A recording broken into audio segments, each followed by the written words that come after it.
আরে নবীর উম্মতের দল আল্লাহ তাআলা বলেন ইয়া আইয়ুহাল্লাযীনা আমানু হে ঈমানদাররা হাল আদুল্লুকুম আলা তিজারা আমি আল্লাহকে তোমাদেরকে এমন একটা ব্যবসার প্রতিষ্ঠা করব যেই ব্যবসার মাধ্যমে তোমরা আমার আযাব থেকে মুক্তি পাইবা। তো আল্লাহর আযাবটা কেমন ভয়ঙ্কর, হাসরের মাঠটা কেমন একটা পরিস্থিতি হবে। বর্তমানে একটা সূর্য ৩০ কোটি ৯ লক্ষ মাইল উপরে সূর্য, কিন্তু এখন সূর্য নাই। হাসরের ময়দানে আল্লাহ সূর্যকে বলবে সূর্য তোর যত তাপ আছে তুই জমিনের মধ্যে ছাড়িয়া দে। সূর্যের তাপে জমিনটা হয়ে যাবে তামা, গুনাহগারের মগজ বাতের মারের মতো ঠাস ঠাস করে ফেটে যাবে। শুধু তাই না, ওপর দিকে পেটে নাই বুড়ি পায়খানা রাস্তা দিয়ে বের হয়ে পড়ে যাবে। ওপর দিকে জাহান্নাম কঠিন হুঙ্কার মারে। আল্লাহ ফেরেশতাদেরকে বলবে আরে ফেরেশতারা তোমরা জাহান্নামকে ভালোভাবে ধরো। ৭০,০০০ রহমতের ফেরেশতারা জাহান্নামকে ধরতে পারে না। জাহান্নাম বিকট আওয়াজ দেয়, জাহান্নামের আওয়াজে হাসরের ময়দানটা থরথর করে কেঁপে উঠবে। আমার আপনার নবী মায়ার নবী সেজদায় পড়ে কাঁদবেন আর বলবেন আল্লাহ আমার উম্মতগুলোকে জাহান্নাম থেকে বাঁচাও। আমার একটা উম্মত জাহান্নামে গেলে আমি মুহাম্মদ আপনার তুরি জান্নাতে যাব না। আল্লাহ বলবেন ও পয়গম্বর ওয়ালা সাউফা ইউতিকা রাব্বুকা ফাতারদা, ও পয়গম্বর আমি আল্লাহ আপনাকে বেজার করব না, আপনার একটা উম্মতর জাহান্নামে দেওয়া হবে না। আমার আল্লাহ তাআলা কুদ্দুতি হাতের মাধ্যমে সামান্য একটু পানি দিয়ে ফেরেশতাদেরকে বলবেন আরে ফেরেশতারা তোমরা জাহান্নামে গিয়ে পানিটা ছিটা দাও। ফেরেশতারা যখন জাহান্নামে গিয়ে পানিটা ছিটা দিবে, জাহান্নাম পিছনে বাঁকতেছে।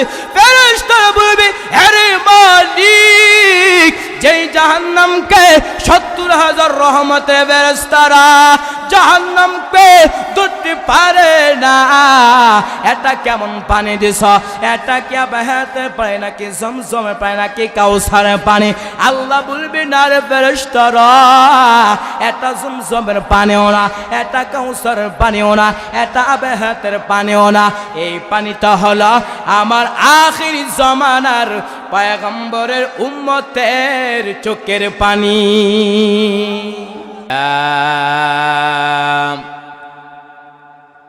أيها الذين آمنوا هل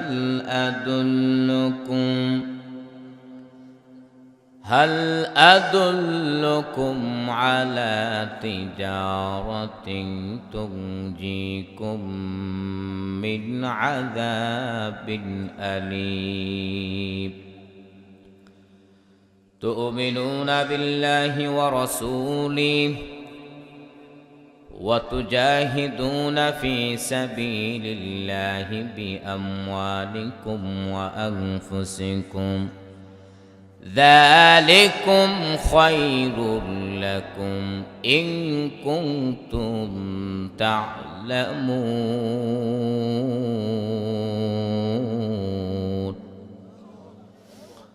وقال رسول الله صلى الله عليه وآله وسلم الكيس من دان نفسه وعمل لما بعد الموت،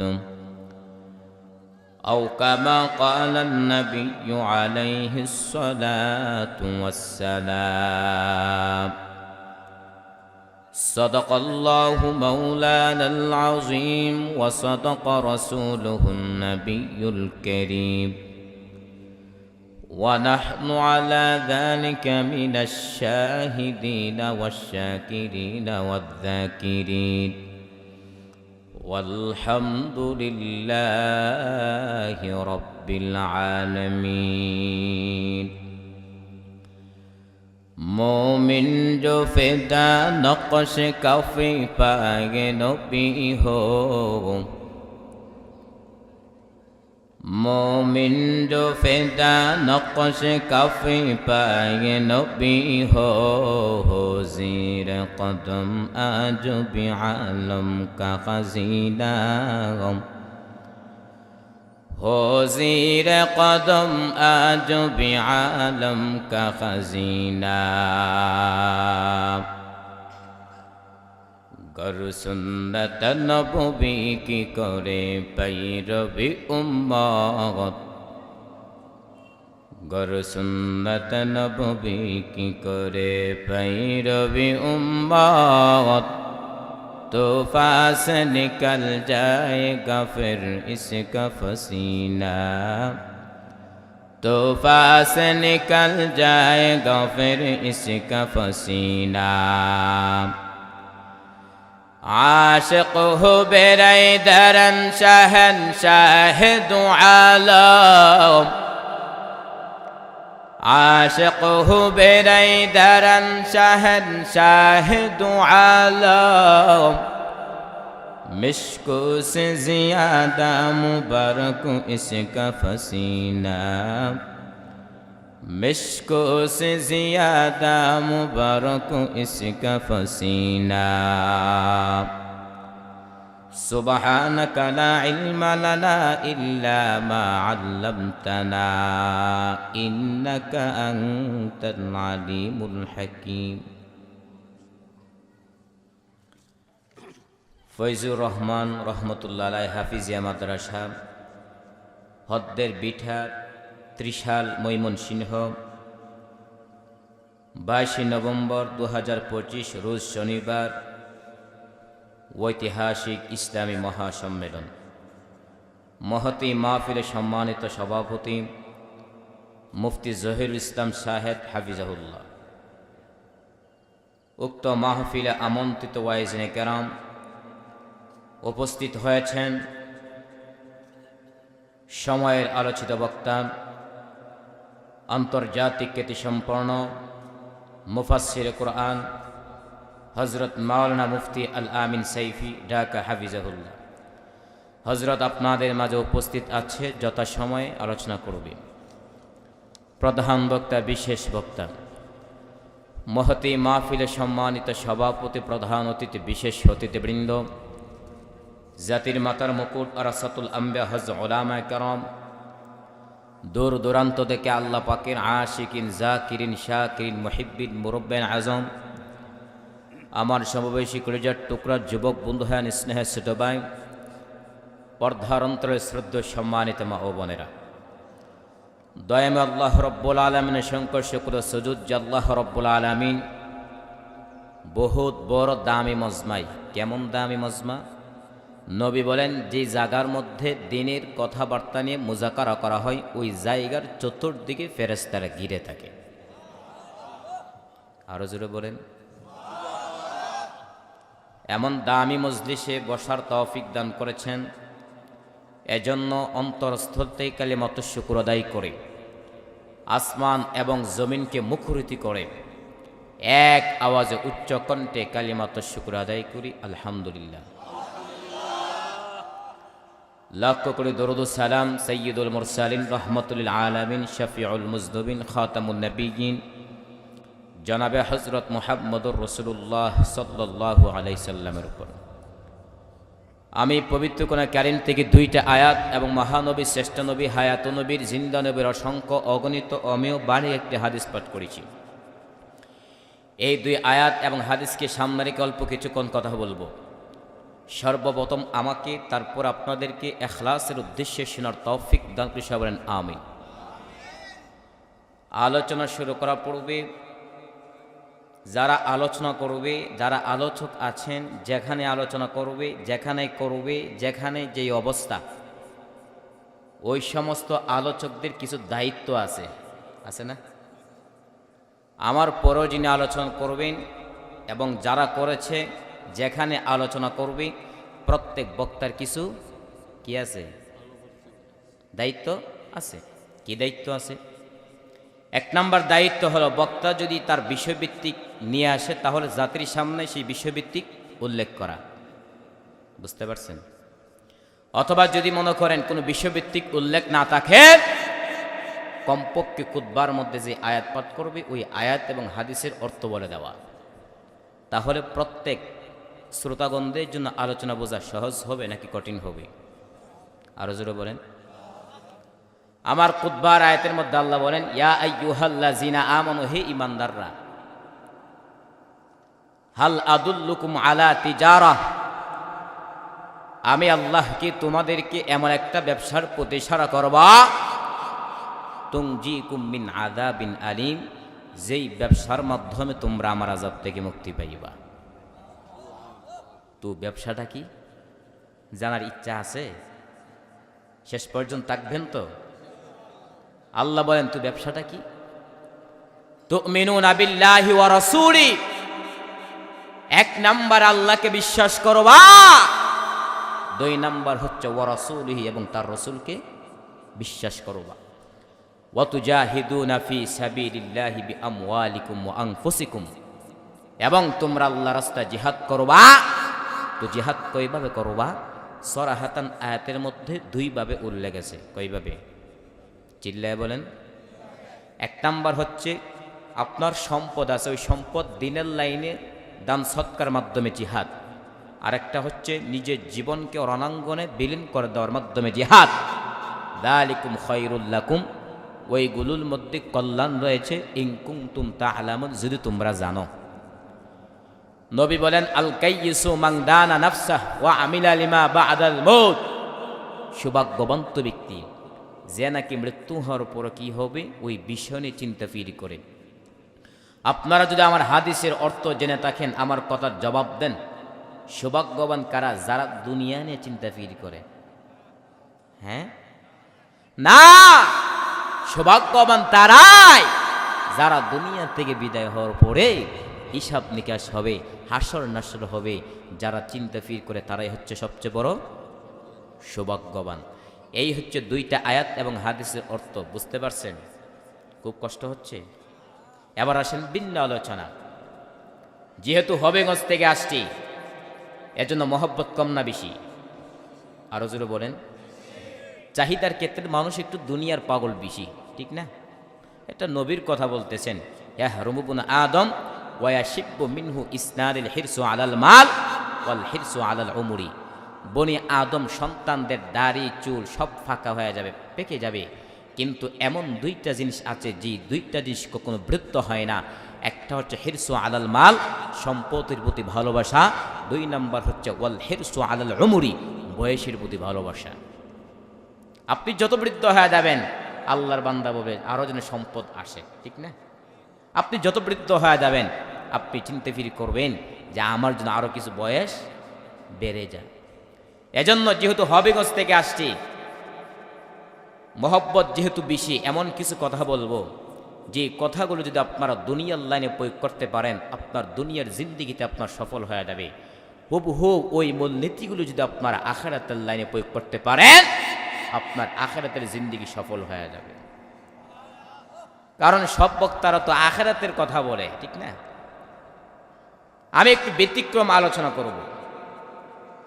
সবাই শুধু আখিরাত নেই, দুনিয়ার মধ্যে কিভাবে আপনি ইনকাম করবেন, ইনকামের সোর্স আপনাকে জানিয়ে দেয় না। কিন্তু আমার আলোচনার মধ্যে দুনিয়াও পাবেন, কি পাশাপাশি আখিরাতও পাবেন। এবার আসেন, আল্লাহর দিনটাকে ব্যবসার সাথে সাদৃশ্য করলেন কেন?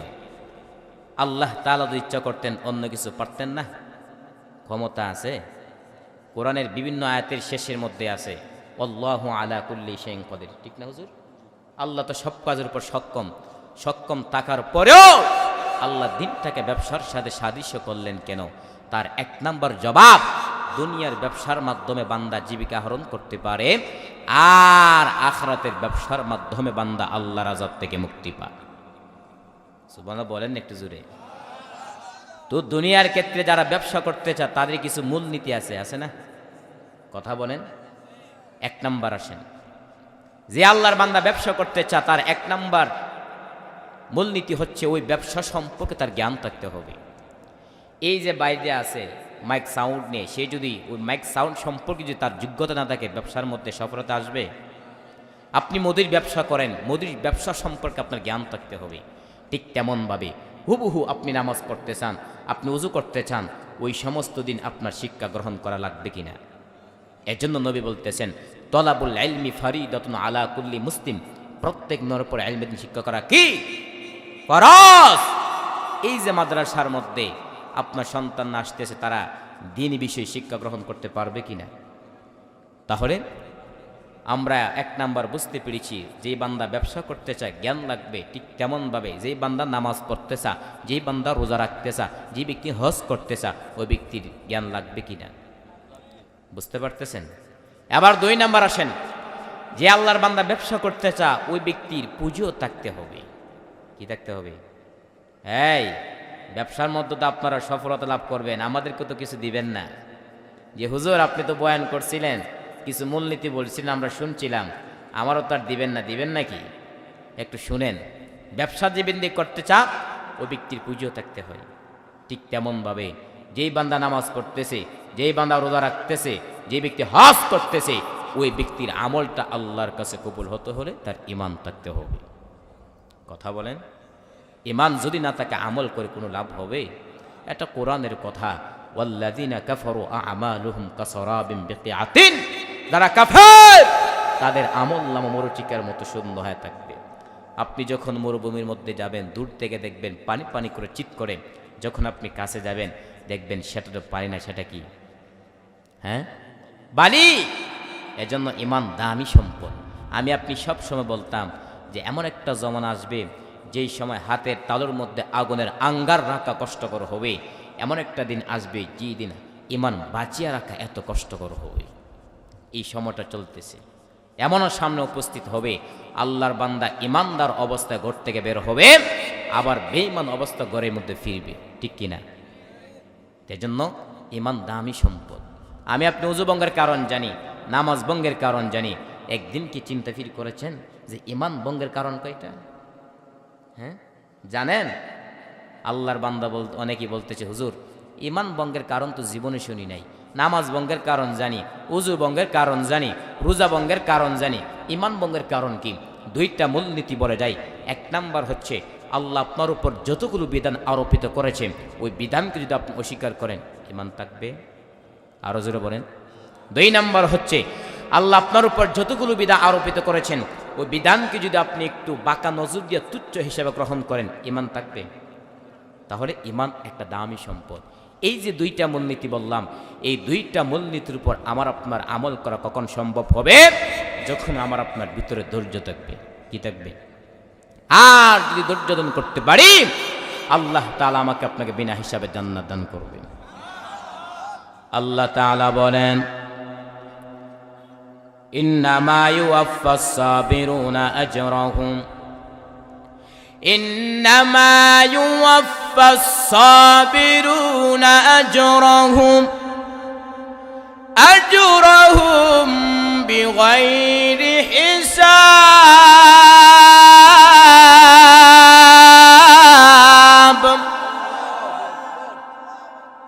আল্লাহ তাআলা বলেন, যারা ধৈর্য দান করবে, আমি আল্লাহ ওই বান্দাদেরকে বিনা হিসাবে জান্নাত দান করব। এর নবীর উম্মতের দল ধৈর্যে দৃষ্টান্ত কায়েম করলেন আল্লাহর পয়গম্বর হযরত ইব্রাহিম আলাইহিস সালাতু ওয়াস সালাম। ঠিক নি? ধৈর্যে দৃষ্টান্ত কায়েম করলেন আল্লাহর পয়গম্বর হযরত ইসমাঈল আলাইহিস সালাতু ওয়াস সালাম। ধৈর্যে দৃষ্টান্ত কায়েম করলেন আল্লাহর পয়গম্বর হযরত আইয়ুব আলাইহিস সালাতু ওয়াস সালাম। আইয়ুব নবী টাকা পয়সা অভাব নাই, সন্তানের অভাব নাই, শয়তান দেখিয়া মাথা গরম। কিন্তু আইয়ুব আলাইহিস সালাম এমন ভাবে একটা সিরিয়াল করলেন যেন একটা সেকেন্ড আমার ঘরে আল্লাহর জিকির ছাড়া যেন না যায়। শয়তানের মাথা গরম হয়ে গেল। এত ইবাদত আইয়ুব করবে, এটা কেমন করা হয়? আল্লাহ গো, তোমার এত সম্পদের মায়ে পরে তোমার ইবাদত করে, তোমার এত সন্তানের মায়ে পরে তোমার ইবাদত করে। আল্লাহ কয় না, আইয়ুব যে ইবাদত করে একমাত্র আমার মহব্বত আর ধৈর্যের সাথে ইবাদত করে। বলে না না, কয় দেখ আমি পরীক্ষা করি, সব সম্পদগুলা গুনে জ্বালায় দিন। আয়ুব নবী কাছে ইবলিস কইরা আইয়ুব আর আল্লাহকে ডেকে লাভ নাই, কারণ তোমার সব সম্পদ আগুনে পড়ে ছাই। আয়ুব নবী মুনাজাত ডাক আলহামদুলিল্লাহ। ইবলিস বা নাউজুবিল্লাহ বলবা আলহামদুলিল্লাহ কেন? আয়ুব নবী ডাক দেয়া কয় আলহামদুলিল্লাহ বলার কারণ আল্লাহ পাক রব্বুল আলামিন আমাকে সম্পদ দান করেছেন, এই সম্পদের কারণে ইবাদত করতে মারাত্মক ব্যাঘাত সৃষ্টি হতো। আজকে আমার সম্পদ নাই, ইবাদতের মধ্যে কোনো টেনশন নাই। ইবলিস কয় মানি না। আল্লাহ কয় দেখ আরো পরীক্ষার মধ্যে ফালায় দিতেছি। কুরওয়াতুল ওয়াইজিন নামক কিতাবের মধ্যে উল্লেখ রয়েছে আয়ুব নবীর শরীরের মধ্যে কিনা পোকা ধরে গেছে। একদিন আয়ুব তাকা দেখে তার জিহ্বার মধ্যে পোকা। এতদিন আয়ুব জিহ্বা নাড়া নাড়া আল্লাহর জিকির কতদিন ঠান্ডা হয়ে যেত। আজব নবীর চোখে কোটাই পানি, আল্লাহকে ডেকে বলে দরবালি এতদিন আমি এত সুস্থ, ঠিক মতো খাইতে পারি না, কিন্তু তোমার দেওয়া জিহ্বা দেয়া যখন তোমার নামের জিকির করে আমার ক্ষুধার তৃষ্ণা পেটে যায়, আজকে আমার জিহ্বার মধ্যে পোকা, আমি কেমন স্মরণ করবো রে মানিক। আয়ুব নবী এইভাবে নিজে নিজে মুহাসাবা করতেছেন, আল্লাহর কাছে ধৈর্যের পাহাড় কায়েম করতেছেন। হঠাৎ করে তাকা দেয় তার সকল বিবিরা তার সামনে দাঁড়ায় বলেন আর আমরা আপনার ঘরে থাকবো না, আপনি আমাদের কি তালাক দিয়া দেন। সবাই চলে যেতেছে, আমরা চলে যাই, আমরা থাকতে চাই না।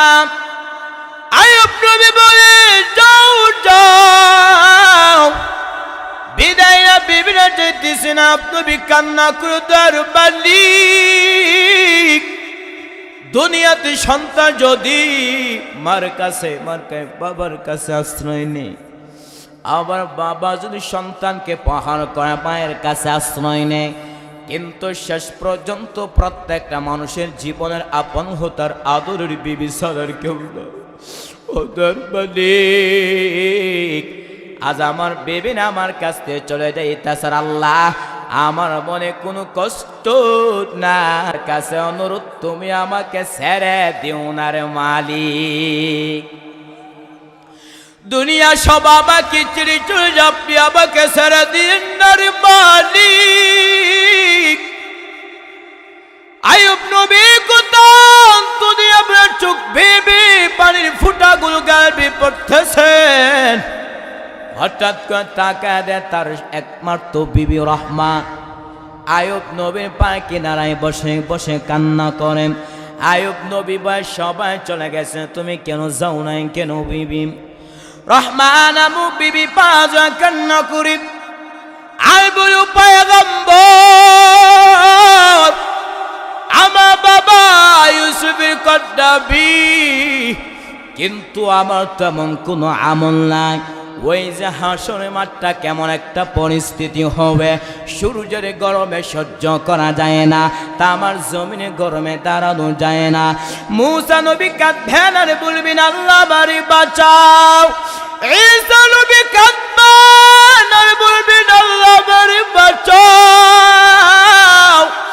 ইব্রাহিম নবী কাঁদবেন আর বলবেন আল্লাহ বাড়ি বাঁচাও। আম্মাদান আয়েশা বলবেন নবী তখন আপনি কি করবেন? আপনি তো দুজাহানের নবী, মায়ার নবী বলবেন হে রে আয়েশা আমি তো কোন মাকামে মাহমুদে আমার মালিকের দরবারে সেজদায় পড়িয়া যাব আর বলবো আল্লাহ আমার উম্মতের বাঁচাও, আমার উম্মত গুলো বাঁচাও। আমার একটা উম্মত জাহান্নামে গেলে আমি মুহাম্মদ আপনার তোরে জান্নাতে যাব না। আম্মাদান আয়েশা বলবেন নবী তখন কান্নার পর কি হবে? রহমতের নবী আমার ডাকতে বলবেন হে রে আয়েশা আমার আল্লাহ আমাকে আদেশ করবেন নবী আপনি আর কাঁদবেন না, আপনার একটা উম্মতর জাহান্নামে দেওয়া হবে না, আপনি তাদেরকে দরিয়া দরিয়া তাদেরকে জান্নাতের দিকে নিয়ে যান। আম্মা জান আয়েশা বলবেন নবী কোটি কোটি মানুষের মধ্যে আপনার উম্মতগুলো কেমনে বাছাই করবেন? মায়ার নবী বলবেন ও আয়েশা আমার উম্মত যারা পাঁচ বেলা উযু করিয়া পাঁচ ওয়াক্ত নামাজ পড়ে ওদের উযুর অঙ্গগুলো কিয়ামতের ময়দানে নূরের আলোতে ঝলমল করতে থাকবে।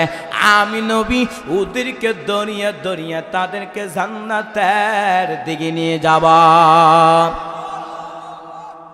রহমান আমু বিবি পাজা কান্না করি আবু পয়গম্বর আমার বাবা ইউসুফ কদ্দাবি, কিন্তু আমার তেমন কোনো আমল নাই। ওই দিন যদি আমি রহিমাকে আল্লাহ কাঠ গদার করাবে রহিমা কি আমল এসেছো, আমি বলবো আল্লাহ আমার এমন কোনো আমল নাই, তবে আমি আপনার আদরের পয়গম্বর আইয়ুব নবীর স্ত্রী ছিলাম।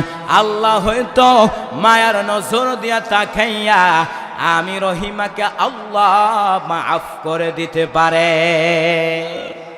চিল্লা বলেন এরে নবীর উম্মতে দল তারা যেমন ভাবে ধৈর্য ধারণ করেছে, যদি আমি আপনি তাদের মতো ধৈর্য ধারণ করতে পারি তাহলে ওই যে দুইটা বর্ণিতি বললাম, এক নম্বরে যেই বান্দা ব্যবসা করতে চায় ওই ব্যক্তির জন্য জ্ঞান থাকা জরুরি, ঠিক তেমন ভাবে যেই বান্দা নামাজ পড়তে চায়, যেই বান্দা রোজা রাখতে চায়, যেই বান্দা হজ করতে চায় ওই ব্যক্তির জন্য জ্ঞান লাগবে কিনা? আরো জোরে এই নাম্বারে যেই বান্দা ব্যবসা করতে চায় ওই ব্যক্তির জন্য পুঁজিটা লাগবে কিনা? চিল্লায় বলেন আরে নবীর উম্মতে দল যে আল্লাহর বান্দা নামাজ পড়তেছে, রোজা রাখতেছে, হজ করতেছে, যাকাত আদায় করতেছে ওই ব্যক্তির আমলটা আল্লাহর কাছে কবুল হতে হলে তার ঈমান লাগবে কিনা? তিন নম্বরে যেই বান্দা ব্যবসা করতে চায় ওই ব্যক্তির জন্য চেষ্টা লাগবে, ঠিক তেমন ভাবে যেই বান্দা নামাজ পড়তে চায়, যেই বান্দা রোজা রাখতে চায়, যেই বান্দা হজ করতে চায় ওই ব্যক্তির জন্য তার চেষ্টা লাগবে কিনা? আর আমার আল্লাহ বলেন যারা আমি আল্লাহকে পাওয়ার উদ্দেশ্যে চেষ্টা করবে, আল্লাহ তাআলা বলেন ওয়াল্লাযীনা জাহাদু ফীনা লানাহদিয়ান্নাহুম সুবুলানা ওয়া ইন্নাল্লাহা লামা'আল মুহসিনিন।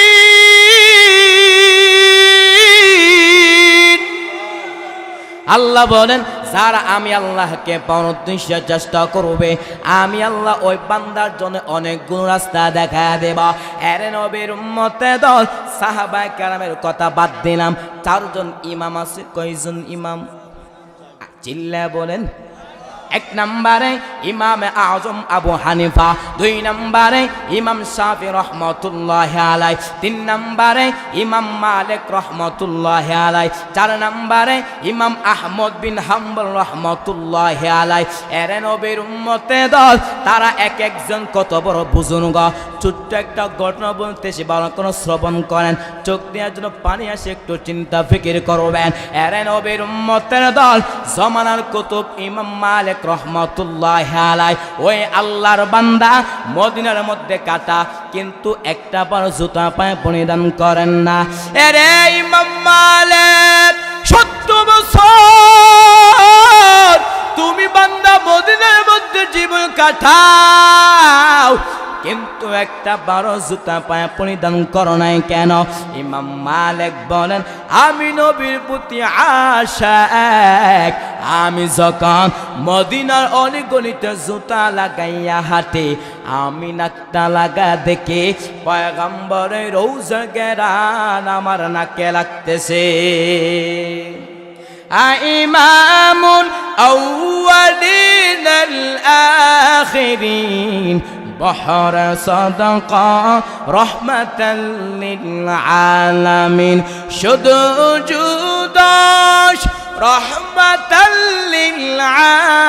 للعالمين মসজিদে ও শুধু হামারু এ জমিন। এর নবীর উম্মতে দল ইমাম মালিক রহমতুল্লাহি আলাইহি 70 বছর বান্দা মদিনার মধ্যে কাটা। ইচ্ছা করলে বান্দা মদিনা থেকে মক্কায় গিয়ে বছর বছর হজ পালন করতে পারে, বছর বছর উমরা পালন করতে পারে, কিন্তু এত সুযোগ থাকার পর ইমাম মালিক তিনি মদিনা থেকে মক্কায় যায় না। ইমাম মালিক তার দিলের বড় তামান্না। ইমাম মালিক বলেন, আমি যদি মদিনা থেকে মক্কা হজ করতে যাই, আর যদি ওখানে আমার ইন্তেকাল হয়ে যায়, আমি তো মদিনাওয়ালা পাশে থাকতে পারবো না। এর নবীর উম্মতে দল নবীর মহব্বতকে এমনি এমনি চলে আসছে নাকি? কথা বলেন, আরো জোরে বলেন। এরে নবীর উম্মতে দল নবীর মহব্বত তো এমনি এমনি আসে না। রহমতের নবী আমার কি বলেন? নবী আমার বলেন, মাংজারা কবরি ওয়াজাবাত লাহু শাফাআতি। নবী আমার বলেন, হে রে ময়মনসিংহ ত্রিশালের যুবক বাবারা, রহমতের নবী আমার বলেন, মাংজারা কবরি ওয়াজাবাত লাহু শাফাআতি। নবী আমার বলেন, উম্মত যারা আমি নবীর রওজা জিয়ারত করল, আমি নবীর পক্ষ থেকে ওই ব্যক্তির জন্য সুপারিশ ওয়াজিব হয়ে গেল। আরো জোরে বলেন। শুধু তাই না, নবীর রওজার দাম তাই নয়, আমার আল্লাহর যে ঘরটা আছে, এই যে বাইতুল্লাহর মধ্যে যারা হজ করতে যা, এই যে কালো ঘরটা আছে, ওই ঘরটার কেমন দাম? রহমতের নবী আমার বলেন, এই যে কালো ঘরটা আছে, ওই ঘরের মধ্যে প্রতিদিন 120টা রহমত নাজিল হয়। কয়টা? কয়টা? চিল্লায় বলেন, কয়টা?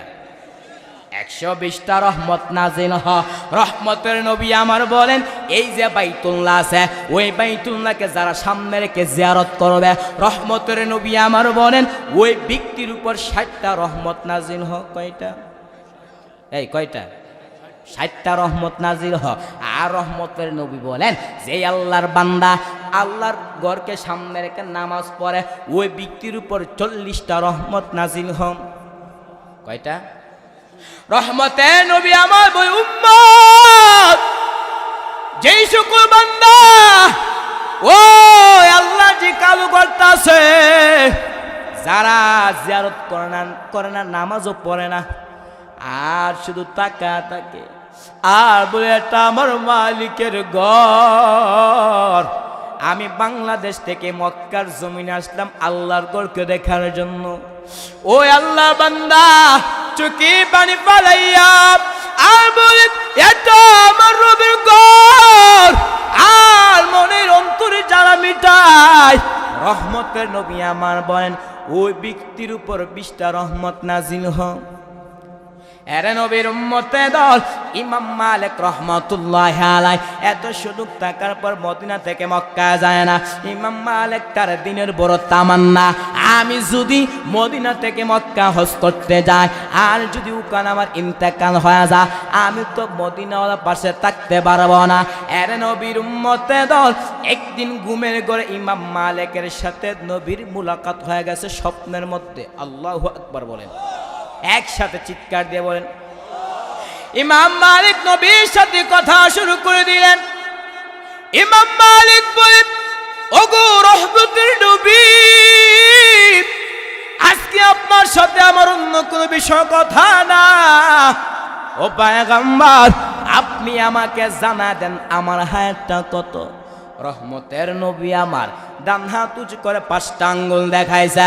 দেখানোর পরে ইমাম মালিকের ঘুম ভেঙে গেছে। ইমাম মালিক টেনশনের মধ্যে পড়ে গেলেন। রহমতের নবী আমার ডান হাতের আঙ্গুল দ্বারা 5টা আঙ্গুল দ্বারা কে বোঝাইছে? 5টা বছর নাকি 5টা দিন নাকি 5টা মাস? ইমাম মালিক টেনশনের মধ্যে পড়ে গেলেন। ইমাম মালিক তার খাদেমকে বললেন, এ খাদেম, জলদি করে আল্লামা ইবনে সিরিনের কাছে যাও, তার কাছে যাইয়া স্বপ্নের ব্যাখ্যা জানো, তবে আমার নাম ইমাম মালিক বলবা না। খাদেম দৌড়াইয়া আল্লামা ইবনে সিরিনের কাছে গিয়ে সুন্দর করে সালাম দিল। বলতে লাগলো, এক আল্লাহর বান্দার সাথে ঘুমের মধ্যে নবীর মুলাকাত হয়ে গেছে। ওই আল্লাহর বান্দা নবীকে প্রশ্ন করলেন, নবী আমার হায়াতটা কত আপনি জানা দেন। রহমতের নবী আমার ডান হাত উঁচু করে 5টা আঙ্গুল দেখাইছে। এবার আপনি স্বপ্নের ব্যাখ্যা করেন, 5টা বছর নাকি 5টা দিন নাকি 5টা মাস? আল্লামা ইবনে সিরিন বলেন, যেই বান্দা স্বপ্ন দেখেছে তার নামটা বলতে হবে, কারণ হলো ওই ব্যক্তির অনুযায়ী স্বপ্নের ব্যাখ্যা দেওয়া হবে। দেওয়ানবাগির মতো কোনো বেঈমান যদি বলে আমার নবী ডাস্টবিনের মধ্যে পড়ে আছে, আমি বলবো ওই বেঈমানের ঈমান ডাস্টবিনে পড়ে আছে। আল্লামা ইবনে সিরিন বলেন, যেই বান্দা স্বপ্ন দেখেছে তার নামটা বলতে হবে। খাদেম দৌড়াইয়া ইমাম মালিকের কাছে গিয়া বলতে লাগলো, শায়েখ আমার আপনার নাম না বলে স্বপ্নের ব্যাখ্যা দিবে না। ইমাম মালিক তার খাদেমকে বললেন, এ খাদেম জলদি করে আমার নামটা বলে দাও, তারপর স্বপ্নের ব্যাখ্যা জানা বড় জরুরি। খাদেম দৌড়াইয়া আল্লামা ইবনে সিরিনকে বললেন, এই স্বপ্নটা ইমাম মালিক দেখেছেন। আল্লামা ইবনে সিরিন বলেন, আমিও মনে মনে ভেবেছিলাম এই স্বপ্নটা ইমাম মালিক ছাড়া অন্য কেউ দেখতে পারে না। রহমতের নবী আমার ডান হাতের 5টা আঙ্গুল দ্বারা বুঝাইছেন 5টা বিষয় এমন আছে যে 5টা বিষয় সম্পর্কে আল্লাহ ছাড়া দুনিয়াতে কেউ জানে না। 1 নম্বরে একটা মানুষ আগামীকাল কি রুজি করবে, কি খাবে, কে জানেন? এই সবাই বলেন। 2 নম্বরে আগামীকাল বৃষ্টি হবে নাকি হবে না, কে জানেন? 3 নম্বরে কিয়ামত কখন সংঘটিত হবে, কে জানেন? 4 নম্বরে মায়ের গর্ভে সন্তানটা ছেলে হবে নাকি মেয়ে হবে, কে জানেন? 5 নম্বরে আগামীকাল বৃষ্টি হবে নাকি হবে না, কে জানেন? এর নবীর উম্মতে দল এই স্বপ্নের ব্যাখ্যা জানার পর ইমাম মালিক তিনি মদিনা থেকে মক্কা যায় না। ইমাম মালিক তার দিনের বড় তামান্না। ইমাম মালিক বলেন, আমি যদি মদিনা থেকে মক্কা হজ করতে যাই আর যদিও কারামার ইন্তেকাল হয়ে যায়, আমি তো মদিনাওয়ালা পাশে থাকতে পারবো না।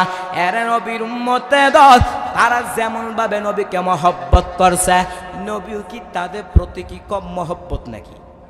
কথা বলেন। এর নবীর উম্মতে দল নবী আমার উম্মতের প্রতি কত মায়া।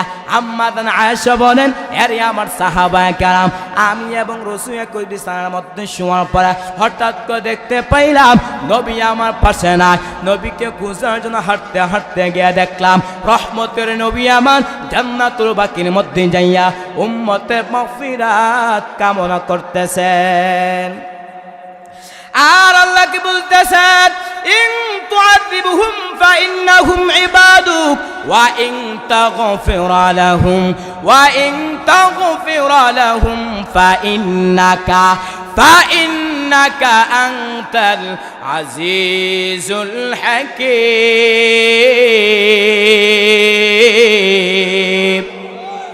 আল্লাহ কাছে বলতেছেন, ও আল্লাহ ইন তুআযিবহুম ফাইন্নাহুম ইবাদুক, ও আল্লাহ যদি আপনি তাদেরকে শাস্তি দেন তারাই তো আপনার বড় বান্দা।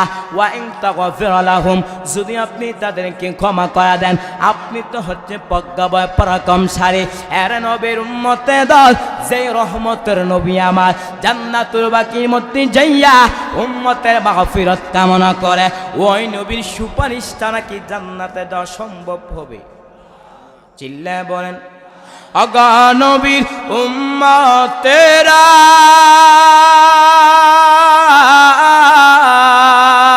হয়ে আজি দিশাহারা,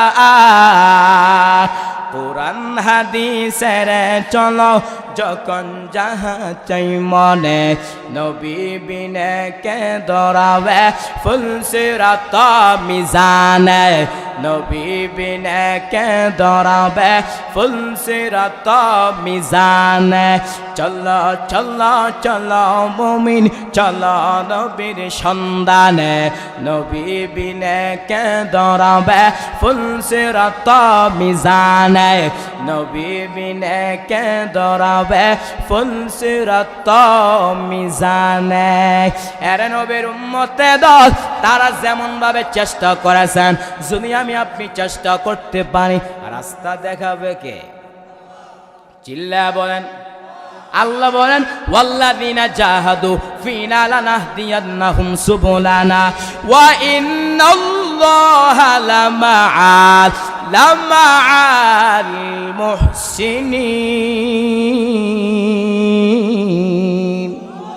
আল্লাহ বলেন যারা আমি আল্লাহকে পাওয়ার উদ্দেশ্যে চেষ্টা করবে, আমি আল্লাহ ওই বান্দার জন্য অনেকগুলো রাস্তা দেখা দেই। এরে নবীর উম্মতে দল, এই যে তিনটা মূলনীতি বললাম, এই তিনটা মূলনীতির উপর আলোচনা শেষ করব।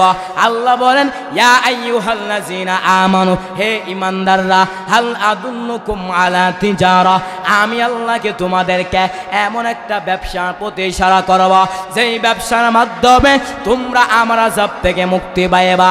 তো ব্যবসাটা কি? তুমিনুনা বিল্লাহি ওয়া রাসূলি, এক নাম্বার আল্লাহকে বিশ্বাস করবা, দুই নাম্বার তার রাসূলকে বিশ্বাস করবা। কিভাবে বিশ্বাস করবা?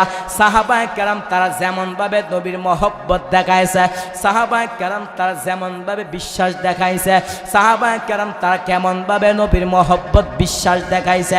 এরে নবীর উম্মতে দল, ছোট্ট একটা ঘটনা বলতেছি, ভালো করে শ্রবণ করেন। রহমতের নবী আমার সাহাবায়ে কেরামদেরকে বললেন, আরে আমার সাহাবায়ে কেরাম, আমরা যুদ্ধের ময়দানে অংশগ্রহণ করব, দান সদকা করো, সম্পদ দান করো। উমর দান করলেন, উসমান দান করলেন, হযরত আলীও দান করলেন, আবু বকর তার সম্পদ নিয়ে হাজির করলেন। আল্লাহর নবী বললেন, আরে উমর, কি পরিমাণ সম্পদ দান করেছ? উমর বলেন, আমার সম্পদের অর্ধেক আমি দান করে দিলাম। নবী আবু বকরকে বললেন, হে রে আমার আবু বকর, কি পরিমাণ সম্পদ দান করেছ? আবু বকর ডাক দাও, পয়গম্বর, আমার ঘরের মধ্যে যা ছিল সব আমি দান করে দিলাম। নবী বললেন, আবু বকর, তোমার ঘরের মধ্যে কি কিছু নাই? আবু বকর ডাক দাও, পয়গম্বর, আমার আল্লাহ আপনি ছাড়া আমার আপন কেউ নাই, আমার ঘরের মধ্যে যা ছিল সব আমি দান করে দিলাম। আরে নবীর উম্মতে দল, আবু বকর সিদ্দিকের কথা শোনার পর নবী আশ্চর্য হয়ে গেলেন। হঠাৎ করে জিবরাইল আমিন এসে হাজির হলেন। জিবরাইল আমিন বলেন, ও পয়গম্বর, আপনার সাহাবী আবু বকরকে আল্লাহ সালাম দিয়েছেন আর জানতে চেয়েছেন এই অবস্থা তার মনের হালতটা কি। আল্লাহ জানার পর কেন বললেন? আল্লাহ তার নবীকে বুঝাইলেন আল্লাহ আবু বকরকে কত মহব্বত করেন। আল্লাহর নবী বললেন, আরে আবু বকর, আল্লাহ তোমাকে সালাম দিয়েছেন আর জানতে চেয়েছেন এই অবস্থা তোমার মনের হালতটা কি। আবু বকর জবাব না দিয়ে কান্না শুরু করলেন। নবী আবু বকর কি বললেন, হে রে আমার আবু বকর, জবাব দিবা কেন, তুমি কান্না করতেছো? আবু বকর কান্না করে করে বলুন, পয়গম্বর, আমি আবু বকর ছিলাম জাহান্নামের আসামি। আমি আবু বকর কে কে চিন্তা, কিন্তু আপনার সুহবত আসার কারণে আল্লাহ আমাকে এত সম্মান দান করেছেন, যার বদৌলতে আমি আবু বকরকে আল্লাহ সালাম পাঠাইছে। जिंदगी में बंदगी तो करना है, जिंदगी में बंदगी शर्मिंदा है, जिंदगी में बंदगी शर्मिंदा है। आयते हम कुछ न कुछ खरीदने को,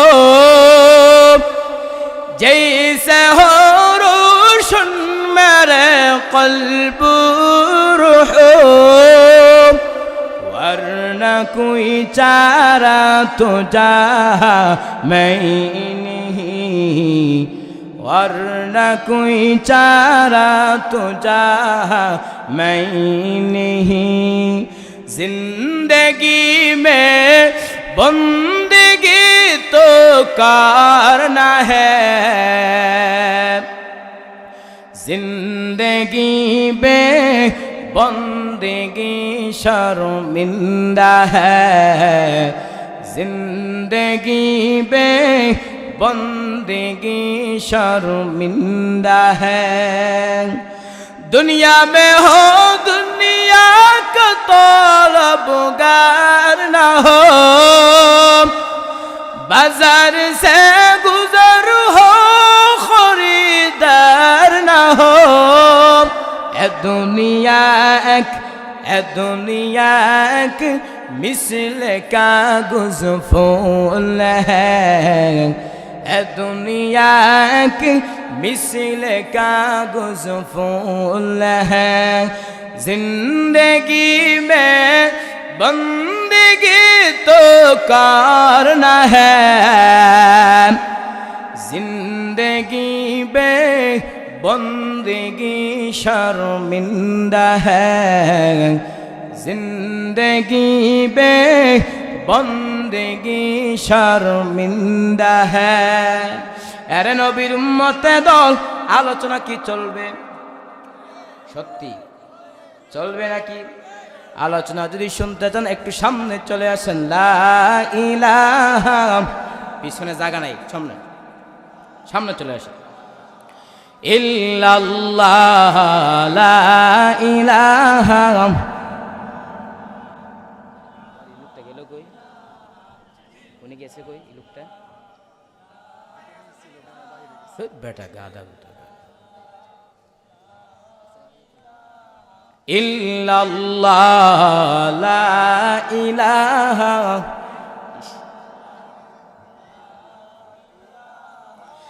লা ইলাহা ইল্লাল্লাহু মুহাম্মাদুর রাসূলুল্লাহ।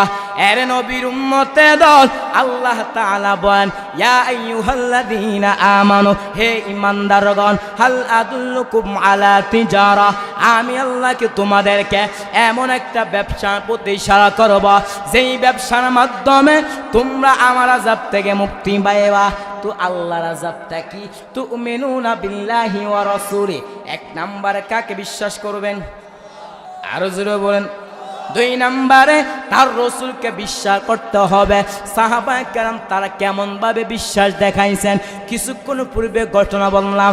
সাহাবায়ে কেরাম তাদের হাতে যা ছিল সাবধান করে দিছে। শুধু তাই না, রহমতের নবী আমার সাহাবায়ে কেরাম তারা নবীর প্রতি কত মহব্বত ছিল, নিজের জীবনের চাইতে নবীকে মহব্বত করছে কিনা চিল্লায় বলেন। এর নবীর উম্মতে দল হৃদয় বিদারক একটা ঘটনা বলতেছে। রহমতের নবী আমার একদিন শীতের মধ্যে হুজরা শরীফ থেকে বের হয়েছেন।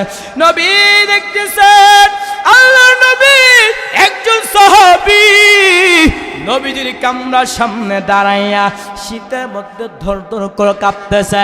নবী বললে, কে রে তুমি, এত শীতের মধ্যে দাঁড়িয়ে আছো কেন? ওই সাহাবীটা একদম পয়গম্বর, ও রহমতের নবী আমার নামটা ইসলাম গ্রহণ করার পূর্বে ছিল আব্দুল উজ্জা। ও পয়গম্বর, ইসলাম গ্রহণ করার পর আমার নামটা রেখে দিয়েছিলেন আব্দুল্লাহ, আমি হলাম সেই আব্দুল্লাহ। নবী বললেন, আমার আব্দুল্লাহর বাচ্চা যত ধনী, সকালবেলা একটা কাপড় পরিধান করে, বিকালে আরেকটা কাপড় পরিধান করে, কিন্তু এখন তো দেখা যাচ্ছে আমার আব্দুল্লাহর গায়ে একটা কাপড় নাই, শুধু একটা কাপড়ের টুকরা দিয়া লজ্জাস্থানটা ডাইকা আমার সামনে দাঁড়িয়ে আছে। তার কারণটা কি? ওই সাহাবী ডাকতে বলেন, ওগো রহমতের নবী, আমি কেন আপনার দরবারে সহ্য করি? আমার চাচা বলেছেন, আব্দুল্লাহ, মুহাম্মদের দরবার ছাড়তে হবে, নতুবা আমার দরবার ছাড়তে হবে। আমি বললাম, চাচা যান, আমি সব ছাড়তে পারি, কিন্তু মায়ার নবীর দরবার ছাড়তে পারবো না। আল্লাহু আকবার বলেন, চিল্লা বলেন। ও পয়গম্বর, এই কথা বলার পর আমার চাচা বলেছেন, আব্দুল্লাহ, যেহেতু মুহাম্মদের দরবার ছাড়তে পারবা না, তাহলে কাপড়গুলো দিয়ে যাও। উদ্দেশ্য হলো আমি উলঙ্গ হলে লজ্জায় ঘর থেকে বের হতে পারবো না। আমার মাকে বললাম, আমাকে একটা কাপড়ের টুকরা দেন। ওই কাপড়ের টুকরা দিয়া লজ্জাস্থানটা ডাইকা যদি নবীকে একটা নজর দেখতে পারি, ও পয়গম্বর আমার আর কোনো আকাঙ্ক্ষা থাকবে না। আমার আম্মাকে বলার পরে আমার আম্মা যে একটা কাপড়ের টুকরা দিল, ওই কাপড়ের টুকরা দিয়া লজ্জাস্থানটা ডাইকা আপনার সামনে দাঁড়িয়েছে আপনাকে একটা নজর দেখার জন্য। রহমতের নবী আমার ওই সাহাবীর কথা শোনার পর নবীজি চোখ দিয়ে টপ টপ করে পানি পড়া আরম্ভ হয়ে গেল।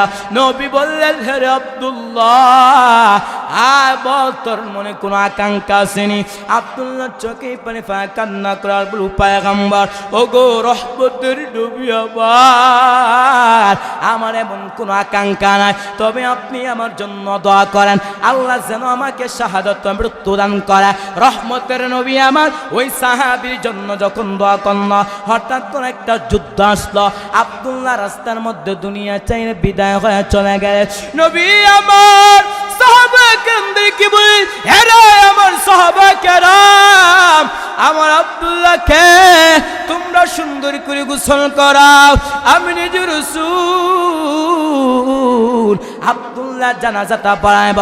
সাহাবায়ে কেরাম আব্দুল্লাহকে সুন্দর করে গোসল করানোর পর রহমতের নবী আমার আব্দুল্লাহ জানাজাটা পড়াইছে।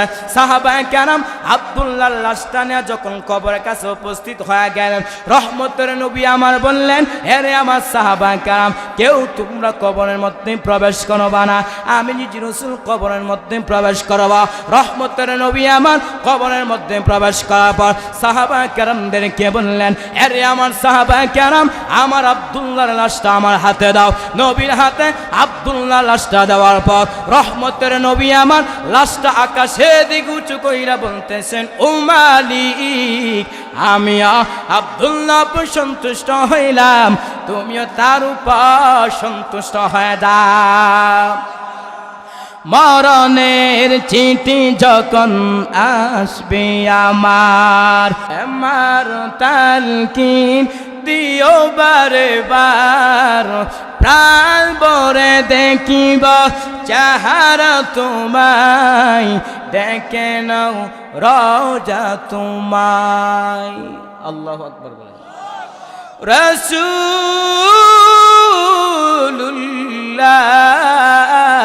রাসূলুল্লাহ কি উপায় হবে আমার, হাবিবুল্লাহ কি উপায় হবে আমার। ওই মদিনার পথের দুলি মাখতাম আমি ফেলে সুরমা বলি, ফিরে পেত নয়ন নূরের আধার, দেখে নাও রওজা তোমায়। রাসূলুল্লাহ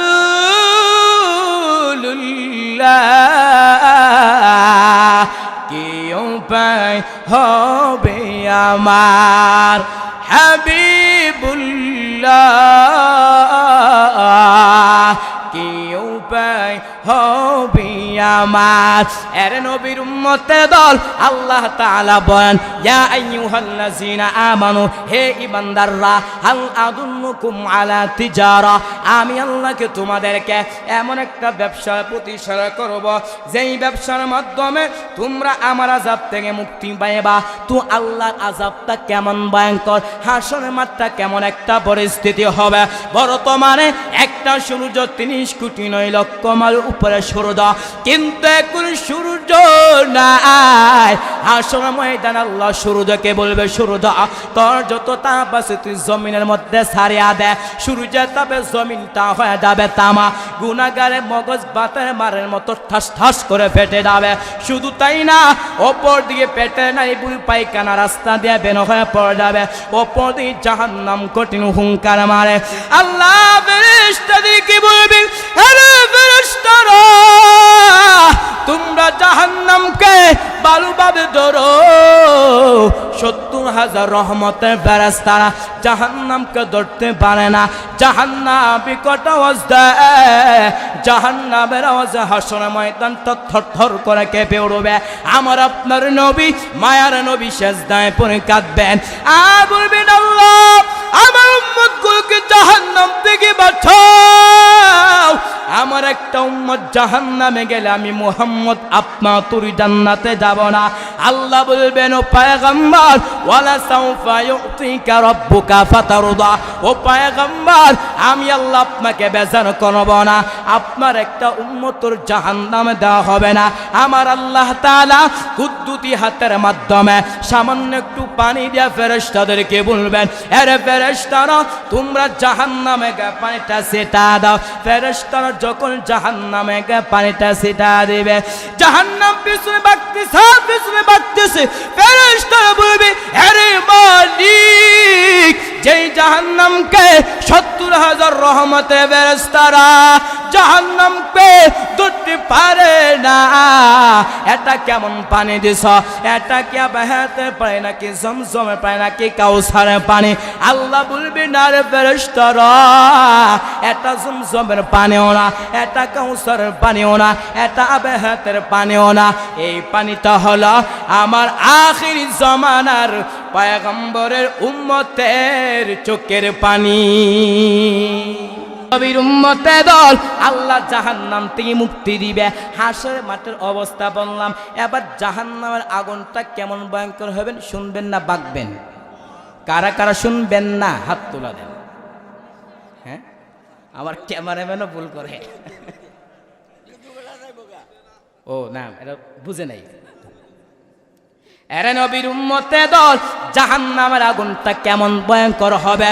মুসনাদুল ইমাম ইমামে আজম আবু হানিফা রাহমাতুল্লাহি আলাইহি একটা হাদিস এনেছেন, জাহান্নামের মধ্যে দুইটা বান্দা জাহান্নামের মধ্যে জ্বলতেছেন আর বলতেছেন ইয়া আল্লাহ, আর বলতেছি ইয়া মান্নান। এই দৃশ্য দেখার পর জিবরাইল আমিন আল্লাহর আরশ আজিমের সামনে সাজদায় পড়ে যাবেন। আমার মালিককে বলবেন, ও মালিক, আপনার জাহান্নামের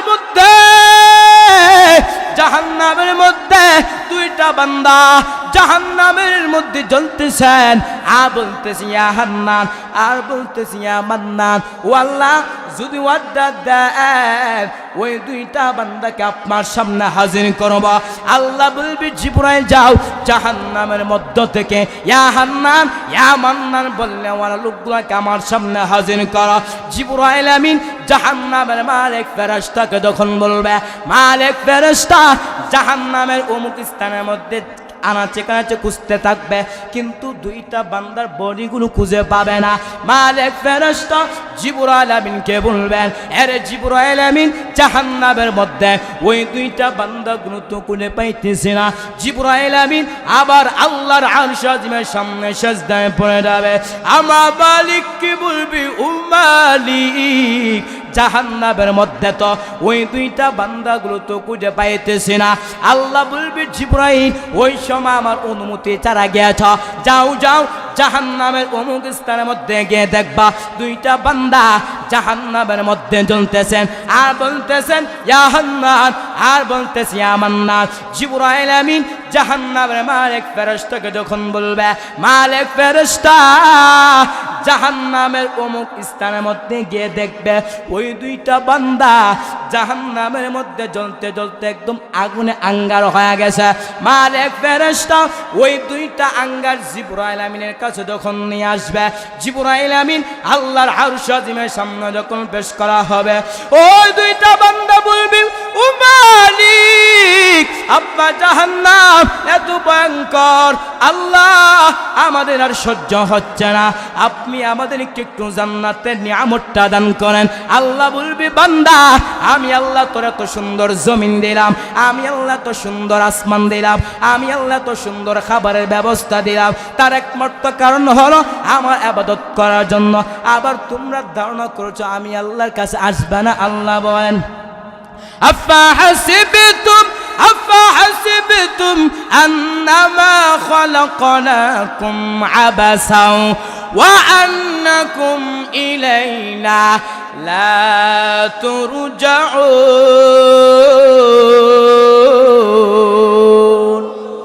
আল্লাহ বলবেন, হ্যাঁ দুইটা মানুষ আমি আল্লাহ আল্লাহ তোমাদেরকে কেন বানাইলাম, আমি আল্লাহ তোদেরকে কেন জমিন দিলাম, আমি আল্লাহ তোদেরকে কেন এত সুন্দর নিয়ামত দিলাম, আমি আল্লাহ তোদেরকে কেন এত সুন্দর খাবারের ব্যবস্থা দিলাম, আমি আল্লাহ এত সুন্দর তোদেরকে ফলের ব্যবস্থা কেন দিলাম। মোট কথা হইল আমি আল্লাহ তোদেরকে কেন নিয়ামত দিলাম, তার একমাত্র কারণ হলো তোরা আমার ইবাদত করবি। আল্লাহ বল ওয়ামা খালাকুতুল জিন্না ওয়াল ইনসা ইল্লা লিয়াবুদুন।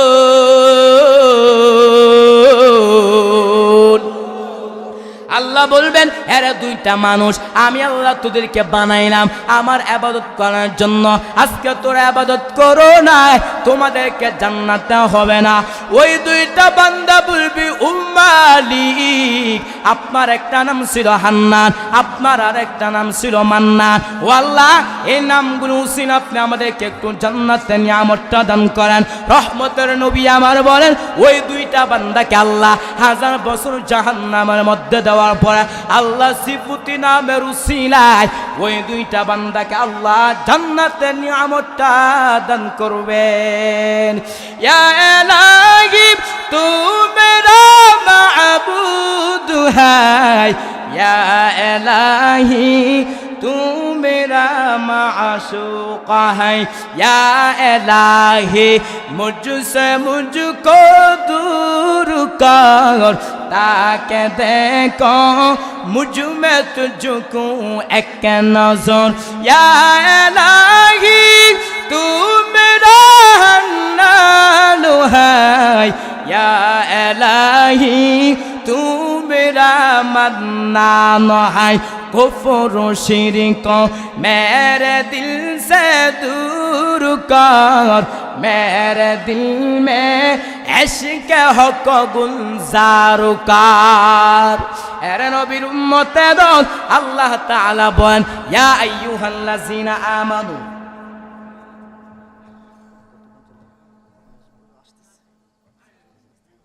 এরে নবীর উম্মতের দল আল্লাহ তাআলা বলেন ইয়া আইয়ুহাল্লাযিনা আমানু, হে ঈমানদাররা, হাল আদুল্লুকুম আলা তিজারা, আমি আল্লাহ কি তোমাদেরকে এমন একটা ব্যবসার প্রতি ইশারা করবা যেই ব্যবসার মাধ্যমে তোমরা আমার আযাব থেকে মুক্তি পাইবা। তো ব্যবসাটা কি? ওয়া রাসূলি, 1 নাম্বার আল্লাহকে বিশ্বাস করবা, 2 নাম্বার কাকে? আরো জোরে বল এরে নবীর উম্মতের দল আল্লাহ এবং তার রাসূলকে পরিপূর্ণ বিশ্বাস করতে হবে। আমার আপনার কিভাবে বিশ্বাস করবা? আমলের মাধ্যমে বিশ্বাস দেখাতে হবে, অন্তর দিয়ে বিশ্বাস দেখাতে হবে, জবান স্বীকারোক্তির মাধ্যমে বিশ্বাস দেখাতে হবে। এরে নবীর উম্মতের দল আমার আপনার দুনিয়ার জিন্দেগিতে আমার আপনার চলাফেরার মাধ্যমে আল্লাহর নাফরমানি হয়ে যাবে, নবীর কথা মানতে পারবো না, আমার আপনার অপরাধ হয়ে যাবে। অতএব আমি আপনি যদি আল্লাহর কাছে ক্ষমা চাইতে পারি, আল্লাহ মাফ করবি কিনা?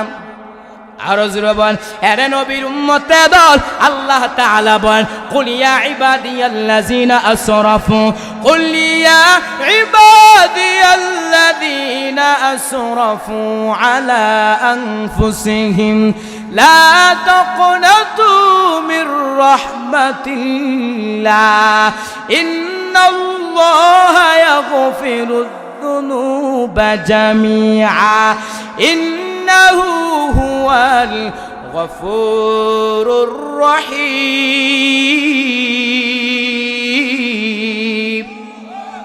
আল্লাহ বলেন হেরে ময়মনসিংহ ত্রিশালের যুবক বাবারা, আল্লাহ মহব্বতের নজর দিয়ে ডাক দে ইয়া ইবাদি, হে আমার বান্দা, হে আমার বান্দা যারা সীমা লঙ্ঘন করেছ, আসরাফু যারা সীমা লঙ্ঘন করেছ, লা তাকনাতু মির রাহমাতিল্লাহ। হেরে ময়মনসিংহ যুবক আল্লাহ ডাক দে বল বান্দা আমি আল্লাহর রহমত থেকে নিরাশ হইবি না, আমি আল্লাহ তোর জীবনে সব গুনাহ খাতা মাফ করে দিব।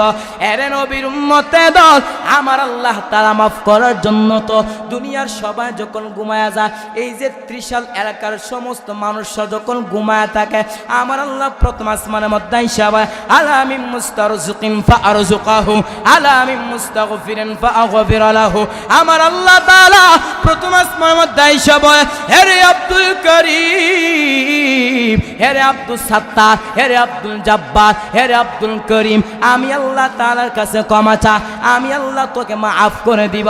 আমার আল্লাহ তাআলা মাফ করার জন্য তো প্রথম আসমানের মধ্যে আইসা বলে, আর আমি মুস্তাগফিরিন ফাগফির লাহু, হে রে আমার বান্দা তোর গুনাহ হয়ে গেছে, যদি আমি আপনি ক্ষমা চাইতে পারি আল্লাহ মাফ করে দিবে।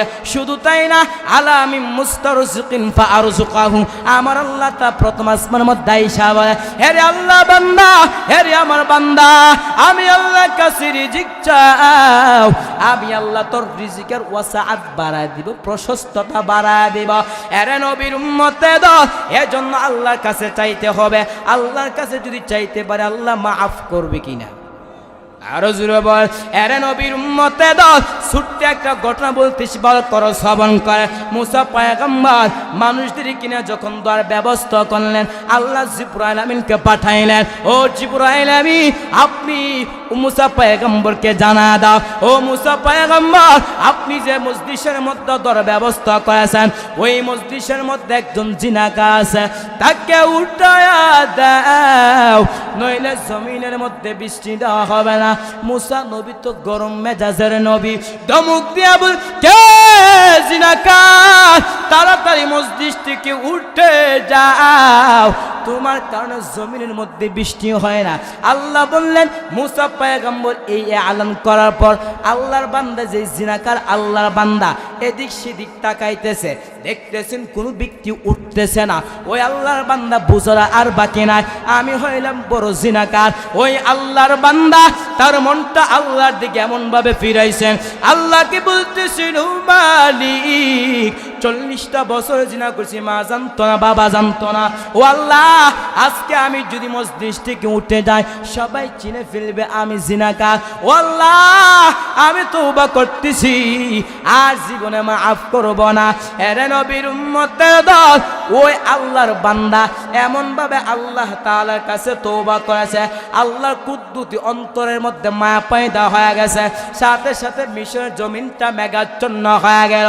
মুসা পয়গম্বর বলে, আল্লাহ তুমি বললা জিনাকার না উঠলে বৃষ্টি দিবা না, কই জিনাকার তো উঠ না, বৃষ্টি দিলা কেন? আল্লাহ বলে, মুসা পয়গম্বর তুমি কি জানো না, আমার একটা নাম হচ্ছে রহমান, আমার একটা নাম হচ্ছে গফফার, আমার একটা নাম হচ্ছে সাত্তার। ওই বান্দা আমি আল্লাহ তাআলার কাছে এমন ভাবে তওবা করেছে, আমি আল্লাহ কুদরতি অন্তরের মধ্যে মায়া পয়দা হয়ে গেছে, সাথে সাথে আমি আল্লাহ ওই বান্দাকে মাফ করে দিয়েছে। আরে নবীর উম্মতে দল, এজন্য আল্লাহর কাছে মাফ চাইতে হবে কিনা? হ্যাঁ, আল্লাহ তাআলার কাছে চাইতে হবে। আল্লাহ বলেন, ইয়া আইয়ুহাল্লাযীনা আমানু, হে ঈমানদাররা, হাল আদুল্লুকুম আলা তিজারা, আমি আল্লাহকে তোমাদেরকে এমন একটা ব্যবসার প্রতি ইশারা করব, যেই ব্যবসার মাধ্যমে তোমরা আমার আযাব থেকে মুক্তি পাইবা। তো ব্যবসাগুলো কি? তুমিনুনা বিল্লাহি ওয়া রাসূলি, 1 নাম্বার আল্লাহকে বিশ্বাস করবা, 2 নাম্বার কাকে বিশ্বাস করবা? 1 নাম্বার আল্লাহকে বিশ্বাস করবা, 2 নম্বরে রসুলকে বিশ্বাস করতে হবে। কিভাবে বিশ্বাস দেখাবেন? আমলের মাধ্যমে, স্বীকারোক্তির মাধ্যমে, আমার আপনার আমল দেখানোর মাধ্যমে, আমার আপনার জবান স্বীকারোক্তির মাধ্যমে, আমার আপনার তাসদিক বিল জিনান অন্তরের বিশ্বাস স্থাপনের মাধ্যমে। যখন আমি আপনি আল্লাহ এবং তার রসুলকে পরিপূর্ণ বিশ্বাস করতে পারবো, আল্লাহ বলেন আমি আল্লাহ তোমাদেরকে জাহান্নাম থেকে মুক্তি দিব। অতএব জাহান্নাম কেমন ভয়ঙ্কর! হ্যাঁ, জাহান্নামের আগুন যে জায়গার মধ্যে ধরবে সে জায়গায় কি ঠিক থাকবে? ঠিক থাকবে না। এবং হাসরের মাঠটা কেমন একটা পরিস্থিতি হবে। এবং পাশাপাশি বলেছিলাম, আল আদুল্লুকুম আলা তিজারা, আমি আল্লাহকে তোমাদেরকে এমন একটা ব্যবসার প্রতি ইশারা করব। তো দুনিয়ার লাইনে ব্যবসা করতে চাই, কয়েকটা মূলনীতি প্রয়োজন আছে। 1 নাম্বার হচ্ছে, যে আল্লাহর বান্দা ব্যবসা করতে চা, ওই ব্যক্তির ব্যবসা সম্পর্কে তার কি থাকতে হবে? ভুলে গেছেন? হ্যাঁ, জ্ঞান থাকতে হবে। ঠিক তেমন ভাবে যে আল্লাহর বান্দা নামাজ পড়তেছে, যে আল্লাহর বান্দা রোজা রাখতেছে, যে আল্লাহর বান্দা হজ করতেছে, ওই ব্যক্তি যেন ওই সমস্ত বিষয়াদিকে জানার ক্ষেত্রে, আমল করার ক্ষেত্রে তার জ্ঞান লাগবে কিনা। এজন্য নবী বলেন, তলাবুল ইলমি ফরিদাতুন আলা কুল্লি মুসলিম, প্রত্যেক নরের উপর ইলমের শিক্ষা করা কি ফরজ।